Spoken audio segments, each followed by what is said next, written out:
Hi, everybody. Today is Thursday, October 16th, 2025. Our dear friend and our brother, Andrei Martyanov, joins us. Welcome back, Andrei. My pleasure.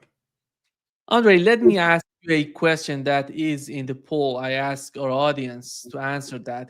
The question is Trump interested in ending the war in Ukraine? So far, we have 72%.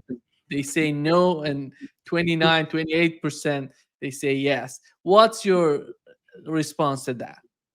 No, he's not interested in ending the war, but he being constantly guided by the logic of the circumstances, essentially, and circumstances are being created primarily by Russia. Into the inevitable solution conclusion that he has no other choice, and fact is, as has been stated on a number of occasions, the war is lost. And when you look attentively what is happening on the battlefield, and even today in the phone call it was stated Russia owns basically possesses the strategic initiative.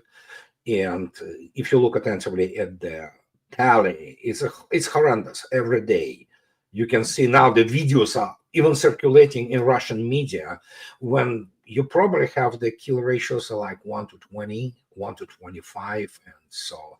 And it was stated today in the telephone call again to him that, yeah, no matter what you do, doesn't matter.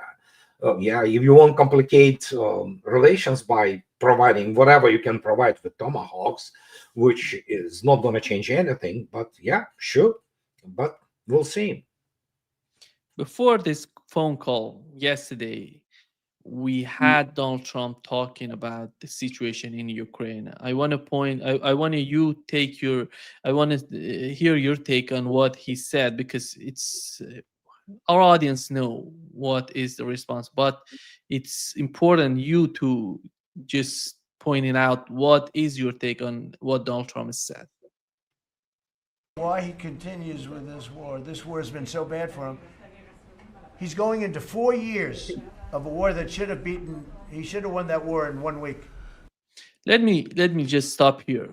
One of the rhetorics in the United States that is so popular in the Trump administration, it seems that it's getting so popular, is that the war could have been ended in a week. And that's, if Russia didn't do this, it couldn't do this, that shows that Russia is weak. And Mhm. what is your response to that, Andre? Well, this taking Kiev in 3 days was Mark Millis when he was chairman of the Joint Chiefs of Staff. The thing he threw in, and I mean, considering the fact that militarily United States is incompetent, and that you have all kinds of people who are butthurt, who are inventing things, and obviously Trump is. We have been through this before. The guy, not like yesterday, he just made up things about India, for example. The guy just invents things as he goes, that he spoke to Modi, which, like, everybody in India, what? He spoke to Modi, nobody knows about it. But yeah, I mean, this is the guy, and this is primarily most of the Pentagon top brass. They're militarily incompetent. They don't understand warfare. So what's left is propaganda, primarily not understanding. Well, I mean, let's put it this way. NATO has been defeated. Okay, even people in NATO know this. They are desperate. They're lashing out. They're pretending they're like this imbecile Rutte. He said that Russian pilots cannot fly properly. Their planes are buckets and things of this nature. Now they invent things that, oh yeah, this submarine, is broken. Yeah, broken submarines don't dive and then continue some things during the dive. And La Manche, you have to pass La Manche in the surface mode. You have to be on the surface. But yeah, this is all about butthurt, and yeah, especially among NATO militaries, they are pathetic, and I've been on it. I wrote 4 books on that, actually. And so, what's left? They are, as I already stated, this is the arrangement phase. How badly West wants to be humiliated. Well, West being the United States primarily. There is obviously this. It's not even the wild card. They're not wild card. they are nothing. The terrorist entity called United Kingdom, which will continue to conduct terrorist things. The only thing they know is how to kill civilians. Just that's what they're good at. So, but other than that, sure, I mean, whatever they want, but it's inevitable that Russia's demands are the same. They never changed, and they will be achieved one way or another. And this is also related to Mr. Lavrov's the day before yesterday statements when he spoke about, yeah, we're asked everything what happened in Anchorage. Trump stated to Vladimir Putin then that, oh, I need to go to Washington and consult people, and he said we never received any response since then. So okay, so that thing continues, and it doesn't matter. Their vice, so to speak, is tightened enough that there is no outcome other than what is going to happen for the combined West, for NATO. And yeah, Trump is beginning to invent things like talk with Modi, or that the countries of BRICS are leaving BRICS. I mean, I don't know how to react to that. It's an issue of this for psychiatrists to, and my friends on my blog, at my blog on discuss boards, they already put out that maybe we have the issue not just only with the dementia and utter sheer narcissism, but indeed false memories, which is the psychological issue and psychiatric issue. And yeah, maybe he really believes that he spoke to Modi, of which of course neither Modi nor Foreign Ministry of India knew anything about it, and that Modi promised to him that he's gonna stop, buying Russian oil, that he stopped the war between Iran and Pakistan. I'm pretty sure Islamabad and Tehran were like, wow, we have been at war. So there you go. So we have this circus, okay? And can you imagine poor Vladimir Putin and poor Kremlin? They need to navigate with these morons, okay? You have the American military, those generals parading themselves as cretins, basically, be that Ben Hodges, Kellogg, or Keane, or what have you. And then even those people who are still serving. It's pathetic. I mean, this is just they embarrass themselves. They embarrass their own country. That means they have no honor left. The only thing they are good at terrorism is pretty much that's the only thing. Andrei, getting back to when the conflict in Ukraine started, I remember Putin once said that even in the final days of going into Ukraine, they didn't want it to attack Ukraine. No, They wanted some sort of leverage to negotiate, to talk with the Ukrainians. Until the last moment, they didn't plan anything to go in Ukraine. And looking at what has happened since then, Russia is fighting the whole West. And together, not only the whole West, together, I would argue, Turkey, South Korea, Japan, these yeah. all countries all came together. Somehow they helped the situation in Ukraine. They in favor of Ukraine. Yeah. They tried to send weapons, drones, and all of these things. It seems that in the Trump administration, they don't appreciate what has happened. And this is the first time, in my opinion, in the recent history that we see a country fighting the whole West together with other vassals, that they help them. Why is that so difficult for them to understand? Well, because first, keep in mind, I won't repeat it again. You can quote me on that. Humanities degree, humanities education in United States and combined West, if you look attentively at what they teach in the history and all kinds of those geopolitics, what have you, courses, 99% of it is academic fraud, as are those people with those, which H.L. Mencken beautifully termed as the morons with PhDs. And so when you look attentively, CIA is incompetent. It can kill somebody, okay? It can do a terrorist act. The strategic forecasting in the United States and in the West does not exist as a craft. They don't have people who understand it. And when you look attentively at what is being produced by basically Western academia in terms of geopolitics, it's all academic fraud, starting from Henry Kissinger to Brzezinski to all kinds of them. They do not understand basic things about applied geopolitics, and they do not know what war is. Pentagon does not know what war is. Their chairman of the Joint Chiefs of Staff doesn't understand what war is.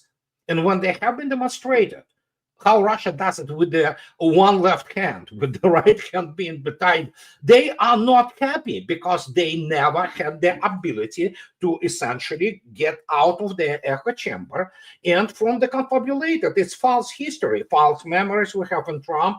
You have the whole false history about warfare in the United States and in the West. You have the literally a bunch of morons from the West Point Academy or the General Command and General Staff College in Leavenworth, Kansas, who worship Germans.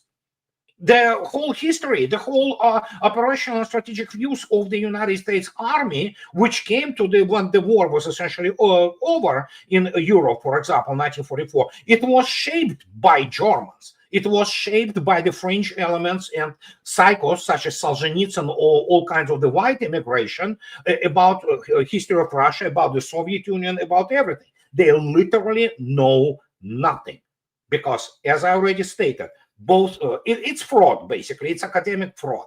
And when you look attentively, especially in the military education, what you have in the United States, let alone Europe doesn't have military education as proper education at all. When you look at all those academies, the academic level is extremely low.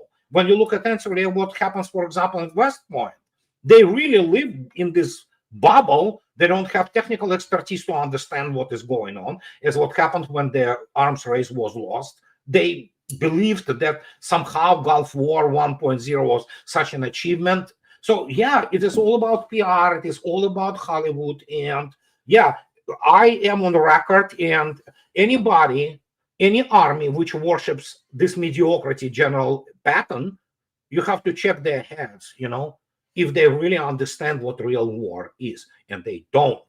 And today I wrote also the thing, there's not a single officer in the U.S. military, let alone, we're not going to Europeans. It's pathetic, really. But there's not a single officer in the U.S. military, starting from the bottom to top, to the very top of Pentagon, who understands and knows how to conduct combat management of any kind of the high tactical, be that regiment or brigade or operational tactical like division or operational level formations. They don't understand what it is. They obviously bought and drank the school aid, and then suddenly they face, as I already stated, many people do not understand the gravity of what I state. U.S. military, again, we're not talking about Europeans. Europeans are pathetic. I mean, they just, they don't have armies per se. U.S. military has the TOE, Table of Organization of Equipment, from 1990. Today is 2025. Today we look at a completely new paradigm in the military technological development. And yeah, I'll read my lips. United States lost the arms race by a knockout, not just by a knockout. And as a result, that's what you have. What do you expect? You expect that those people who are hiding behind their cannon fodder, they kill it in millions, not hundreds of thousands. These are all war operations planned and executed and commanded and controlled by the NATO generals, primarily Americans. They killed 2 million cannon fodder of Ukraine and achieved nothing. They lost the war, and they cannot take it anymore because they don't have an owner. They were thinking that they can repeat some kind of the Gulf War, but that tells you how incompetent they are. The same goes for the CIA. The same goes for all those, intelligence organizations who only good at all kinds of the political, machinations. They are not good professionals. They can spy on you. They can sabotage people. They can kill people, but they cannot win a thing when it comes down to the real contest of power, real national power. And there you are. Here it is. Andre, here is what he said about the casualties. Oh, good Lord. Yeah. He's now going to soon be into his fourth year. He's lost 1.5 million soldiers, probably close. Yeah. I Just mean, stop it here. listen, the guy just makes things up. We have the national embarrassment as the president, okay? At least the case with Biden was that he didn't have the functional brain, and everybody knew he was a zombie. He had his 3 hands up his ass, and he was manipulated. This guy is very active. He is obviously not in normal mental state. And what can I say? He invents things. He listens to all kinds of garbage which is provided to him. And again, listen, Larry Johnson beautifully described it as the guys who were writing about that. Here is the reports. This is not what is going on the top of the CIA. Look at them. What do they know? Oh, yeah, I've been to the farm. Okay, you have been to the farm. What is your background? Oh, I have political science degree. Really? Bye-bye. You know what? You just cannot explain to them what is going on. And so that's the result. He just invents things. He doesn't understand war. Evidently, nobody in Pentagon understands. Now we can say it. It's just simply incompetent. And they believe in all kinds of garbage. So yeah, sure. Yeah, why not 3 millions, Do you think that these numbers are provided by British and Ukrainians? Who's Yeah, providing the? yeah, oh, absolutely. Do not forget, British, which is like third world country now, the only thing they have a couple of the jewels which they still maintain, like Rolls Royce and things of this nature. Other than that, it's just third world country. And so when you think about it, they still think for some reason about themselves as immensely powerful and influential people. Their army is a joke. They don't have a functional military education.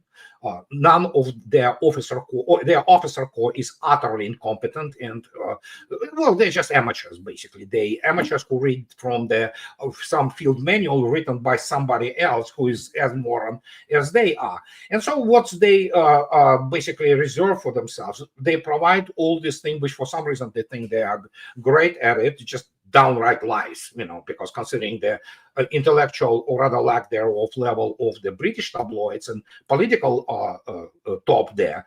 And as a result, yeah, they manipulate or try to manipulate. And Trump is the man who has no principles. He has no any kind of the pivot, so to speak, inside him. So yeah, you can manipulate him within the 2 hours. He will say one thing, and then in 20 minutes he will say the thing which contradicts it.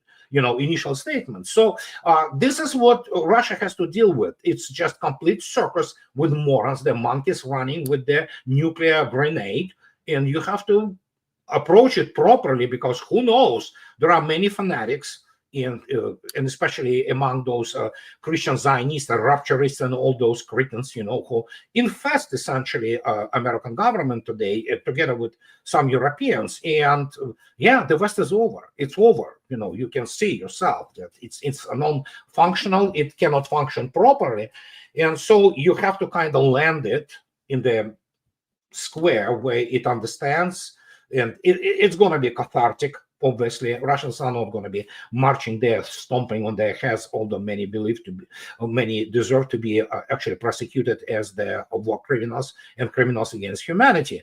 But it is what it is. I mean, how else can you explain the madness? We are looking at the mad cow, which needs to be put out of its misery, and it is being put out of its misery. Now, if people in the West do not want to help it, it's their problem. So there will be soup kitchens, lines into the soup kitchens inevitably. Yeah. And this would be the last Donald Trump talking about the economy of Russia, Andrei. Oh God, I mean, Certainly in terms of wounded and no legs and no arms and all the things that happen in horrible wars. It's a horrible war. That's the biggest thing that's happened since World War II in terms of death. It's bigger than any of them. I settled 8 of them. The biggest is that in terms of death. Incredible. I think India, Pakistan had great potential too. We did a great job in that one, but he's got to really settle this war. And you know, they have long lines waiting for gasoline in Russia right now, right? They have long lines. Who thought that was going to happen? And all of a sudden his economy's Yeah, his economy is collapsing. He continues and said the economy in Russia is Yeah, collapsing. we have to admit at this stage that the president of the United States is an idiot, okay? And those people who feed him this garbage, although, again, make no mistake, he is the guy who just invents things. He just lies all the time. He is definitely unhinged. You can see that now, you know, because obviously after the speaking to Modi 2 days ago, again, I mean, India was like getting in the morning, like, what? Yeah, they rejected. They said that the war. So yeah, we're looking at the mental state, and because he probably is informed that United States economically it's in the death spiral, which is happening. His tariffs do not work. Nobody cares about his tariffs, you know. And again, after he settled the war, between Iran and Pakistan, evidently he settled the wars. He stopped wars between, as I wrote yesterday, Peloponnese War, Punic Wars. That was him who stopped that. He stopped every single war. Yeah, as I already stated, he is God's gift to humanity, okay? Because without him, good Lord, where would we be? And it is a sad situation, and it is in many respects a sad conclusion, for example, to the United States, as H.L. Mencken again beautifully described it beautifully in 1920. I believe it was in Chicago Tribune. You can look it up. It's there that as democracy is perfected. Remember he said, and we achieve those lofty goals. That at some point of time we go get the our people's heart desire, and the White House will be adorned by the downright moron. And that's exactly what have happened, But again, that was different in America. In very respect, bright, critical minds, intellectual, sardonic, self-deprecating. That's what made America great in the first place. Now you have this clown basically running around, making things up, not understanding what. Or maybe he does. Maybe he does understand it. Maybe this is a defensive reaction because obviously. The United States has been paraded as a paper tiger. It's a paper tiger. Militarily, it's just a lot of fuss and Hollywood BS. But reality is, and yeah, today, from what I read, the summary by Ushakov, Putin pretty much repeated pretty much the same thing to him.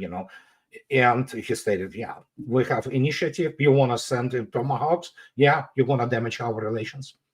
So and whatever is left of them. Today, by the way, Donald Trump said that the talk was productive, and he was positive about the talk. But he every time. Yeah, I mean, it's obvious that they do have exchange. No. But as I already stated, many people still cannot appreciate, and sometimes I do not even know how to bridge this abyss, how to build this bridge to convey to those people. People, you do not understand what is at stake. Your lives are at stake. Your families, your loved ones, your children, wives, husbands, your property, everything what is dear to you is at stake. And you have literally a mad cow, which, jumps, the salivates, it's, throws its hooves in the air, things like that. And you either have to shoot it down and completely put it out of the misery, or maybe you can administer some kind of the medicine, which at least calms it down and it lays down on the grass without damaging anybody else. The stake in this game is the nuclear exchange, because United States conventionally is weak. It's a paper tiger. It has no weapons which can influence anything on the modern battlefield. It has no experience of the battle management. It literally has nothing which it can conduct modern combined arms operation. It doesn't have the resources. So as the result, you have those people, you have those fanatics, you have those Christian Zionists and rapturists who are just waiting for the second coming or whatever the hell, tribulations and things of this nature, which they don't mind because they are religious fanatics. They are morons. And so as the result, we have the situation, and it has to be done in such a way that to preserve human civilization, because you cannot explain to some cretin from some Harvard University with degree in nothing, like sociology or something, what it means when one megaton thing goes off, and when 1,500 of those warheads fly in, and United States ceases to exist as a nation, as is most of the world. Those people do not understand this. They don't have appreciation of this, because we literally grew up and brought up the generation of morons. In the West, they are morons primarily. Many people not in the West, they do understand that. They are under all kinds of the colonial pressures, economic pressures, misery, all kinds of things like that. But they do understand it, because they are constantly experiencing hardships.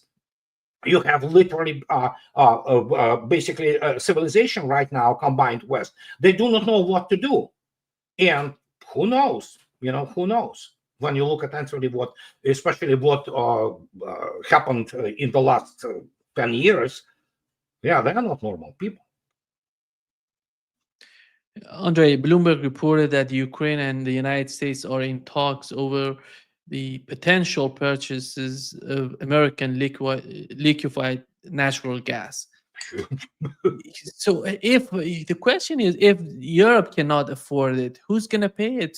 Ukraine is not, in a stable country to go in that direction. They're talking about in return, the United States can use the pipeline, It's infrastructure for. noise. It's noise. It's informational noise.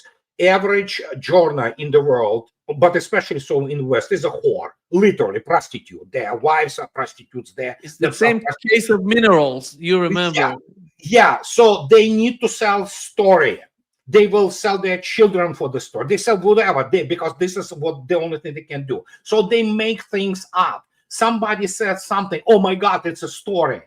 It's not a story. Ukraine is a virtual state. It subsists on the Western money. Once the Western money are withdrawn, which is happening right now, together with military support, it's gone.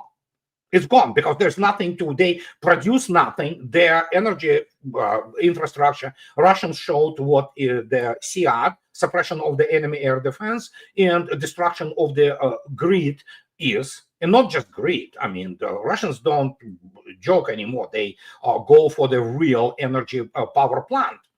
And so when you look at this, next thing, Zelensky at some point of time, you can look it up. I don't remember when it was, how many months ago, that Ukraine has space program. Yeah, why not? Ukrainian astronauts or cosmonauts, so they constantly generate this white noise because this is the only thing they know. Journalism is not a profession. It's basically the, institutionalized prostitution. And you have to constantly come up with something to sell story to have your paycheck. If you sell yourself really well, you will get under the donors and under the owners who pay you to produce propaganda. And as the result, especially Bloomberg, it's not even news organization. They could be used merely as the exhibit A of the promoting the basically propaganda and all kinds of lies. And so as the result, somebody says that they want liquefied natural gas. Indeed, who's going to pay for it? You ask correct question. Europe are paupers. Many people still don't understand. And Vladimir Putin speaking today about the energy forum in Moscow, he stated this straight. I mean, the industry is going down and it's going to be much worse and it's going to accelerate. Germany is essentially dead. They don't know. Maybe they do. And so when we speak about those things, evidently Trump, and this is the larger scheme of things, if you look attentively at the vector of the United States right now, it's actually kind of suits Russia. Is that they want to indeed crawl out of this conflict. That is why many people say, "Oh, Pearl," whatever this stupid abbreviation of the contributing some money for Europe to buy American weapons and transfer them to Ukraine. United States has no weapons. That's the problem. So who's going to pay for anything? And they know, many of them, they sense at least that that's the end. What are you going to do? How you can explain to your constituents, so to speak, if some imbecile like Rutte or even Trump comes out and says, here we are, we lost. He cannot say that because he will be eaten alive, because he turned out to be covered and being under the influence of all kinds of the donor class, people who essentially destroyed the United States. So there you go. You have this combination of the cowardice, lack of honor, incompetence, which is turned into this explosive mixture. And that's what happens when you have to deal, as I already stated, with the monkey with the grenade. So you don't want to shoot it, but in the same time, how you kind of lend them that they do not lash out in some kind of the nut job fashion. So, and as a result, Ukraine declares that it wants to buy LNG. I declare that I have the, homemade nuclear reactor, for all of this, and I power. Yeah, these are not news. This is he said, she said, and they present it as the viable story. None of them even have the toolkit. Not a single American journal, from CNN, Washington Post, New York Times, apart from the fact that most of them have to be prosecuted as the war criminals and basically Goebbelsonian propaganda, which is responsible for millions of that. None of them have the toolkit to recognize what is happening. So there you go. So they push agendas. They are not very bright. They're really not bright. Journalism as a profession, they are not bright people. And as the result, we have this, LNG. And next thing, get the Ukrainian astronaut to the International Space Station. Why not? Ukraine has a viable space program, I heard. Andrei, it seems that Pete Hegseth, in his latest comments with the Secretary General of NATO, he was talking about sending weapons to Europe, and they're going to buy it. He was somehow convincing them how good that would be. Yeah. What do they have to give, Andrei? What do they have to give to Europe? Here is what Pete Hegseth said. Yeah. Of that, of course, is Pearl, is the initiative where European countries buy U.S. weapons, transfer to NATO for the fight in Ukraine to bring peace to that conflict. And if there's anything we've learned under President Trump, is the active application of peace through strength. The guy, even when he's talking about it, he's somehow laughing at what I'm saying. It's somehow, Let me put it this way. Pete Hegseth, he was in some capacity in Afghanistan, I believe. And let me see, he enrolled, he was in Princeton University. He majored in politics. Oh, okay. So over an offer from US to play the school basketball. Okay, so he is ROTC guy. That means he studied politics. That means, he was in Afghanistan in some capacity. He doesn't have toolkit to understand what war is and the technological dimension of it. As very many of the American officers are like that. They go through the ROTC or OSC with the degrees in hell knows what, politics, news, literature. So, and again, I can tell you that, for example, there are people who graduated U.S. Military Academy at West Point with degree in literature, in majoring in literature, literally. So what do you expect of those people? Do they understand engineering, technological aspect, dimension of the war? No. And that is why, what can the United States provide for Ukraine? I can tell you, nothing. So they can give them whatever the left of the Patriot PAC-3. It's a pathetic 6% effectiveness. Even Ukrainians admit that. The former chief of the general staff of Ukraine stated, it went from to whatever 42%, which it never was there to start with, to 6%. Yeah, and what else?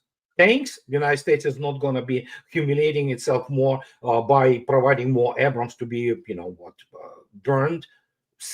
Artillery. I mean, it's a 21st century battlefield. Pentagon has no clue how to handle it. Okay, so no, I mean it. I do not. This is not figure of speech.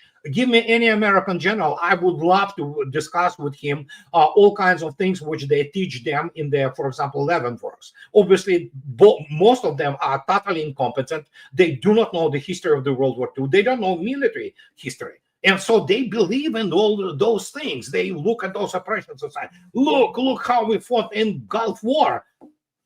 Against who?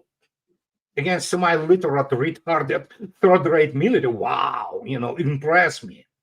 And that's what is the problem. And so when Hexon says this, okay, United States can try to transfer one of the higher class strategic missile submarines to Ukraine. Why not? Why not? What else? Oh, how about F-35s? I believe Russian Air Force and air defense people are salivating, just waiting for this to happen there. This is the end, as Jim Morrison endorsed saying. This is the end. This is the dead end. There's no way out of it other than maybe unleashing the thermonuclear war. But then again, all of those guys will be dead. All those bunkers are useless, and they're not going to sustain what is going to fly, God forbid, there, because it can penetrate, tens and tens of meters into the ground before exploding, and you're dead in the bunker. So, and what can I say? What?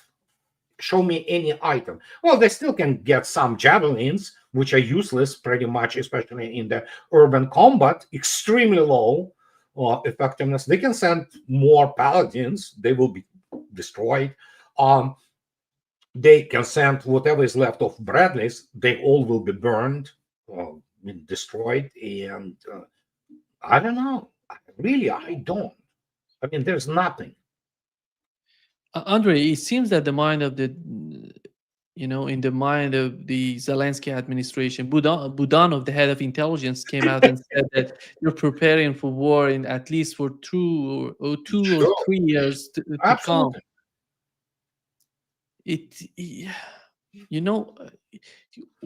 Do they want to continue the war, or are they talking about some sort of sabotages? Because we've heard from the FSB director, Alexander Bortnikov. He said that Russia has information about sabotage preparations against the Turkish Stream gas pipeline by British together with Ukrainians.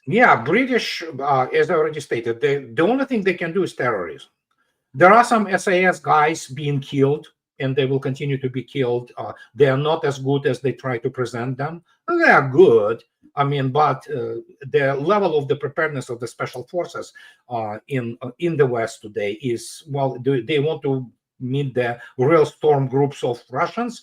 I can tell you one thing: they probably not even on the same level. I'm not talking about the special units of the special forces, and so that's the only thing they can do. What else can they do? The blow things, sabotage somebody, kill somebody. They would love to kill They would love to kill Gerasimov. This is how British operate. So, and then once they are, somebody steps on their tail, they begin to squeal, and they have been always like that. It's just that for some reason these morons still do not understand that they are a small island with basically negative industrial capacity, and with the army, which is a joke. Their navy is a joke, but army is altogether. The military academy's Sandhurst is a joke, as are most of its graduates. This is not a real military institution. They don't even understand what military education is. So, and it's all primarily Hollywood, all primarily hearsay, mythology, which they have been creating. It's like, what? I'll give you an example. Rommel, Aaron Rommel, the Desert Fox and all that BS, The guy commanded Africa Corps. It wasn't real army. So everybody should understand, which even Germans themselves, Wolf Hackman, for example, and if you look attentively at one of their covers of his book about Rommel, he stated that number of the historians stated that, for example, the figure of Rommel was brought into the mythological scale, not so much by Hitler, albeit obviously Hitler loved Rommel in terms of him, getting, British ass kicked, in the North Africa for a while. It was the fact that it was Churchill and Montgomery. The only reason they were embellished, exaggerated the importance of Rommel and his talents was to what? Yeah, support their own mythology, to show, like, look how great we are. We defeated this genius guy. He was never genius. He was a decent military leader. He never fought on the Eastern Front, where he would be absolutely humbled in the first encounter with the serious force of the Red Army. And so that's how it will happen. And guess what? We still live with this BS, and it's including, of course, BS from the US Army, that Patton somehow was the, nemesis of Rommel. They never met on the battlefield. But you have these people. They believe this BS. They build their lives around it. They build their careers. They write PhD theses on this garbage. And then suddenly, when you have the whole world, unraveling in front of you, and you understand that you're not that significant, you're not that important, it hurts. Believe me, it will hurt anybody. It is very similar to people who lose their beloved wives or girlfriends, who say, oh, you know what, we'll have to break up. You know what? So you're not up to the standard. So that hurts. And so that is what is happening now on the civilization level. And all those lies, all this garbage, which they have been fed for the last 80 years, it now surfaces. And many people, like Trump, for example, or for that matter, a bunch of people in his administration, or Pentagon, they cannot handle it. They don't have the toolkit, they don't have courage, they don't have honor to say, good Lord, we are not what we used, have been. And that's, it's very simple. There's a huge psychological and human dimension to all this. It is in so many respects a tragedy. I went through the Soviet collapse. I knew very many people I knew them closely. Some of them committed suicide. Others just completely, drank themselves to death because they couldn't face it. For them, it was their basically, life. And the same happening here. It's just many people here, they don't have experience with that. I do. I can see it clearly. And that is why some people begin to invent things. But Soviet collapse was completely different from, obviously, what is happening right now in the United States and combined West, because it is much larger in civilizational terms. And obviously, you will have people who have mental breakdowns. That's why Mr. Trump speaks to Mr. Modi, and Mr. Modi didn't know that he was spoken to, And so if you go through this, it is collapse. It's the end of the world as we know it, as the REM saying, the famous song, So I feel fine, but others don't, and I understand that. Fact is, as I already stated, even though I do not follow any more corporate solidarity, for example, with U.S. military, because I'm beginning to call it as I see it, but I understand, I have human sympathy for people whose lives have been built around it, around this mythology. They suddenly face the fact that you are impotent, you cannot do nothing. You have nothing to give. Your technology sucks, your whole idea, your mythology is essentially your military history was essentially nothing but the fairy tale, And so it goes like this, and people just go off the rails, and that happens. And it happens often. And we live through this moment. It's just very many people, they do not understand this. They cannot appreciate the scale of it. But that's what we have today. Andre, with the so-called Trump's peace plan in the Middle East, do you think that the case of the war with Iran is just fading away, or it somehow is increasing the chance of having a confrontation between Israel and Iran and the United States, maybe? Because if Israel decides to do that, I don't believe that they can do it without the United States. Israel cannot do a thing without the United States. Israel, as you know, and it was in Russian media all over the place, including major media like Korea News and TASS. And Israel did approach Russians foreign ministry, because Russians maintain decent relations between, obviously, with Israel, and they obviously have almost allied relations with Tehran. And so they approached Russian foreign ministry and they said, we don't want war anymore. Can you convey this thing to Iran? And Russian foreign ministry conveyed this to Tehran, obviously, promptly. And Tehran responded that, yeah, we also do not want the war. Who wants the war? Israel certainly cannot afford the war, because obviously we're still getting the more and more evidence that in the last 12 days, Iran literally, beat the crap out of Israel. It was just 12 days. And then they recognized that American air defense is useless as thought, and the United States simply ran out of missiles, as did Israel. But Iran didn't even, just basically was warming up, And so we have the situation, and this is good. This is positive. Nobody wants, again, as much as we might hate, and we do hate, Israel for what it committed in Gaza and all that. You don't want another genocide happening, now Jews being completely genocided. These are human beings. We have to kind of find a way. It's only the fanboys and all those hysterical, emotional types who play games and blame Jews for everything in the world. You know what? Yeah, Jews evidently were during the Big Bang, and they did wrong, the Big Bang and universe creation. So, but the point is that nobody wants that. Nobody wants that, except for the fanatics in Israel, and of course fanatics in the United States. But especially considering the dynamics of the Russian-Iranian military cooperation, which we now is confirmed, the Iranian Air Force did receive first batch of Su-35s. They are beginning to already receiving first MiG-29 SMTs.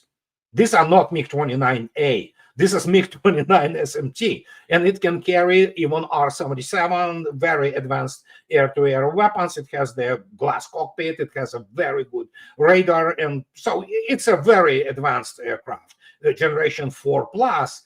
And so there are all kinds of talks that it already received additional S-400s and things of this nature. So, the more the peace lasts, the stronger Iran will become in terms of its defenses, and the fact that Tehran officially stopped the cooperation with the International Atomic Energy Commission, that's the indication, tells you that Iran is preparing, but Russia and is doing everything as to prevent that type of the situation. And this is good. This is very positive. And this is one of those things as which media in the West do not report. They will not report anything positive developing in the world. They report only hysterical BS from like Bloomberg or CNN or Vapor, and they continue to sell, well, they need to continue to create this hysterical environment.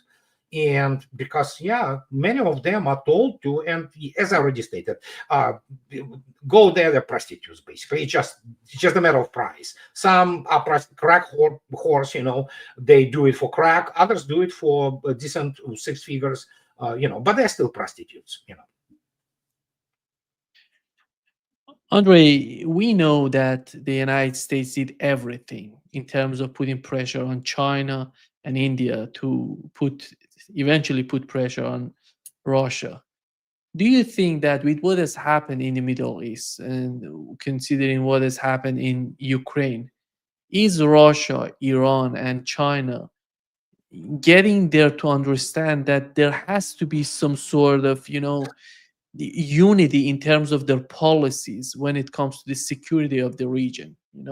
It's not just about Ukraine, it's just about the southern part of Ukraine, it's just about what's going on in Yemen, in what's going on in Syria that could spread out in the Central Asia, and instability that they can bring to the region by these radicals. you know Do you think that sense, that sort of mindset is growing among these countries? Yeah, I mean, just to give you example, I wrote about it a few days back. Turkey, now suddenly the nationalists in Turkey, which is unheard of, nationalist parties, they come out and said, no, it has to be the union, military alliance, literally, all kinds of, between Turkey, Russia, and China. This is like, wow, wow, this is unheard of.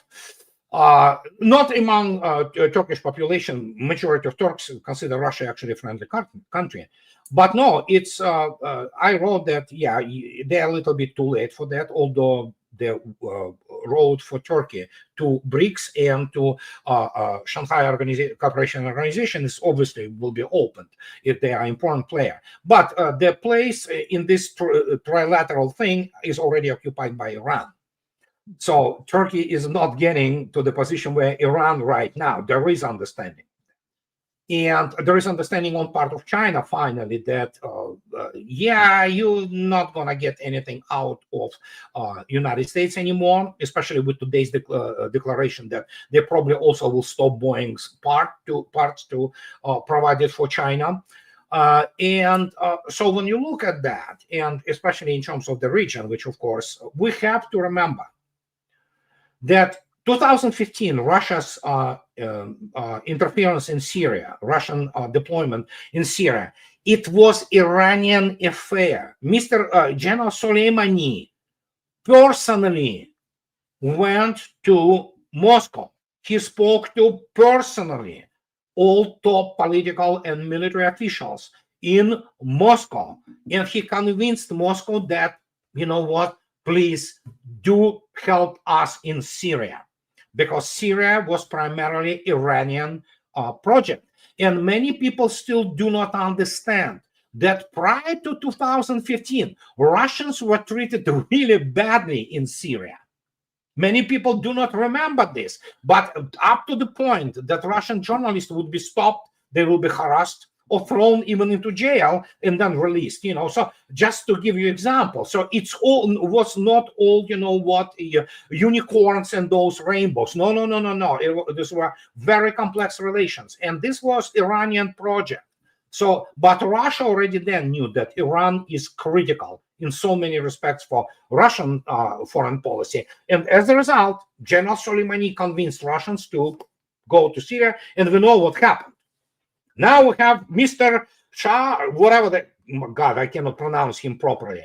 He comes to Moscow and he meets yeah, whatever. So he meets Putin. And guess what he asks? Obviously, people say he will demand, giving up Mr. Bashar Assad.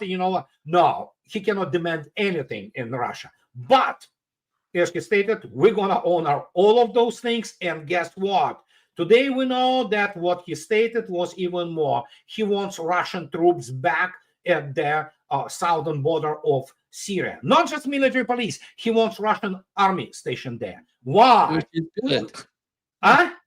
Which is good, by the way. Of course it's good. I mean, Khmeimim Air Base operates there. Tartus Naval Base operates there. It's all in operation. I can tell you immediately what Russia told him. They said, yeah, we can do that. You stop immediately persecution of any kind of the minorities, especially Alawites. If you cannot do that, no cigar. But obviously they want bases, and they want now Russian troops on the border with, Israel and all that. Guess what? Because obviously, as any regime, as any government, they came to power, they want to survive.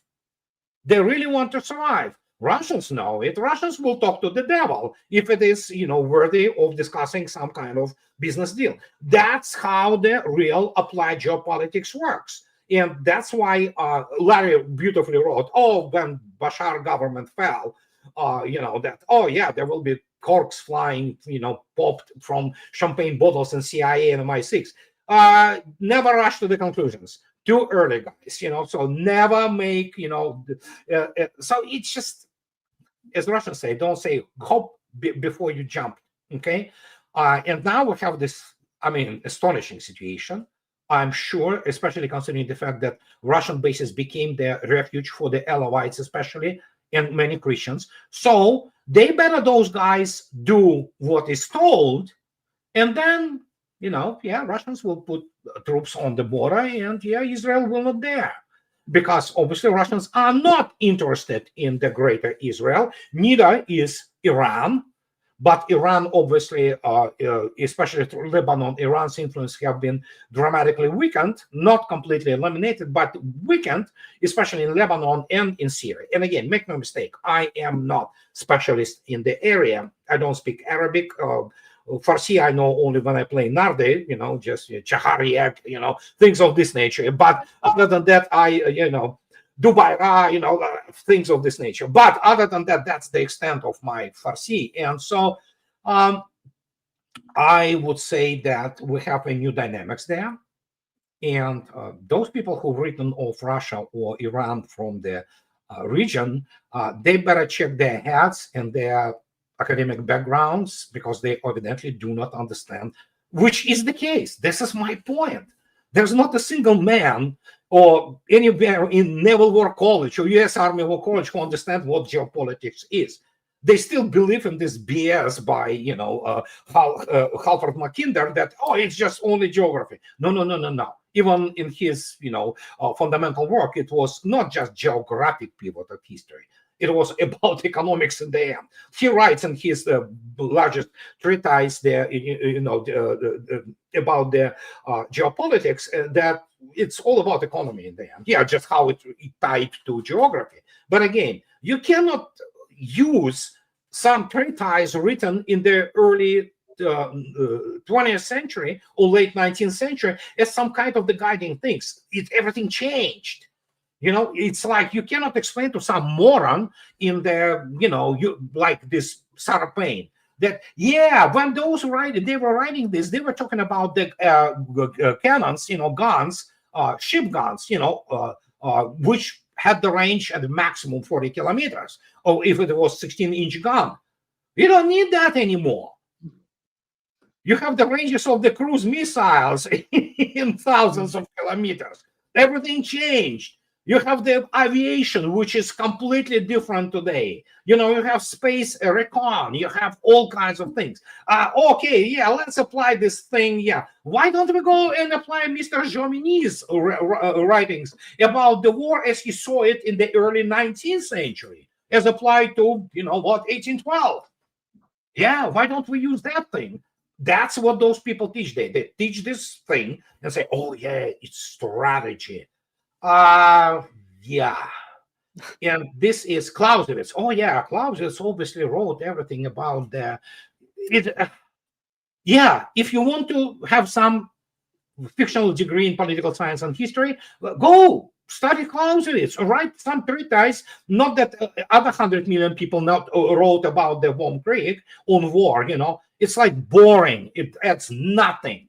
It's literally nothing. All those, prescriptions that they say, Claudius wrote something about offensive. Yeah, you saw yourself how the offensive of Napoleon ended up, and Clausewitz was at that time with Russian army, which defeated Napoleon, by the way, and then entered Paris in 1814. But those people still believe that you have to study it. You have to apply it constantly. No, you can't. You have to study it for the general cultural level. But you cannot go and teach it as the valid subject merely in application to the modern war, where you have to study modern economy. You have to have engineering background. You have to have physical, mathematical background to understand physical principles on which the whole damn thing operates. And when you explain to people how even topology of their net-centric warfare changes, how dynamic it is, how fluid it is, what Kalman filter are, it's like, what?